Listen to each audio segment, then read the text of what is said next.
Mabigat man ang problema na iyong pinapasan, huwag kang panghinaan ng lahat ay kayang lampasan. Ano man ang pagsubok na sa atin dumaan, tandaan na tagumpay ang kasunod ng mga yan, balasa lang. Magandang umaga mga intoy. Ano nga atin? Ganun pa rin, walang bago. Ano? Dating gawi, pangaba. Paggising sa umaga, mahaba-habang araw na naman. Pagbangon na ang pinaka-kinatatamaran. Pero kahit ganun hindi mo pwedeng ayawan. Walang bago, yun at yun ang nasa tala-arawan. Una mong kalaban ay pampaligong malamig. Kahit sa panong paraan, ikay hindi pa dadaig. Habang nagkakape, bakat pa sa likod mo yung banig. Iniisip kung kailan ba magbabago ang baheg. At ang baraha papabor din sa iyo isang umaga. Siswertihin ka rin sa matataya ang tumada. Kasi di habang panahon matumal ang pasada, may oras ding ikaw naman ang siyang aarangkada. Sa ngayon tiis na muna tayo kung ano ang meron. Maniwala pero di po pwedeng asa lang sa letong. Asintahin mo kung ano ang nais na may halong panalangin. Magniningas rin, gatong lang ng gatong, tara. In music, one doesn't make the end of a composition.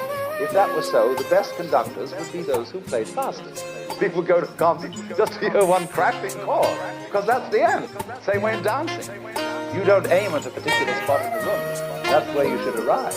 The whole point of the dancing is Alalahanin mo kung para kanino mo ito ginagawa, o para sa kanila pala anong ginagawa mo. Bawal magreklamo, kilos na ano ka ba? Yung iba nga dyan, kita mo halos magkakuba-kuba. Kumita lang kay maliit sa paraang marangal. Hindi naman nabago sa ating para sa mga mahal. Ay handa mong gawin lahat, magsakripisyo natural. Hanggat walang huling isda, walang kakain literal. Ganyan ang buhay, at oo, bilog ang mundo. Di mo pwedeng talikuran sa ayaw mo't sa gusto. Huwag kang manghihinayang tumanggap ng kabiguan mo. Maganda nang naolats ka dahil sa sinubukan mo. At sa bawat pagkadapay may mapupulot na leksyon. Nahuhubog sa pinakamatibay mo na bersyon. Sipagtiyaga, pananalig at determinasyon. Panis lahat pag nagsama yan sa kolaborasyon. What's up?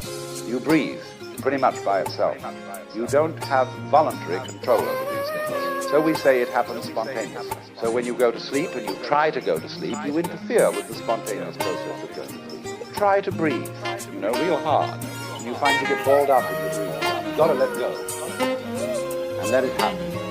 Pag napagod pwede kang magpahinga, pero bawal ang sumuko. Huwag mong hayaang ang pangarap mo'y basta gumuho. Di ka dapat mangamba, ang takot di dapat mamuno. Magpatuloy ka, timbaman ng pawis sa'yo'y tumulo. Pagkat sa buhay tibay ng loob ang kailangan alisin sa isip kung baka hindi mo makayanan. Isa sa mga bagay na dapat mong matutunan bago sila sarili ang una mong tulungan. Maraming dahilan para ikaw ay huminto na, pero may paraan kung masagad ang gasolina. Ayos lang kung kinapos, baka masyado lang mahina. Isapat baka pumasok na ang sunod mong tira. Mabigat man ang problema na iyong pinapasan, huwag kang panghinaan, ng lahat ay kayang lampasan. Ano man ang pagsubok na sa atin dumaan, tandaan na tagumpay ang kasunod ng mga yan, balasa lang.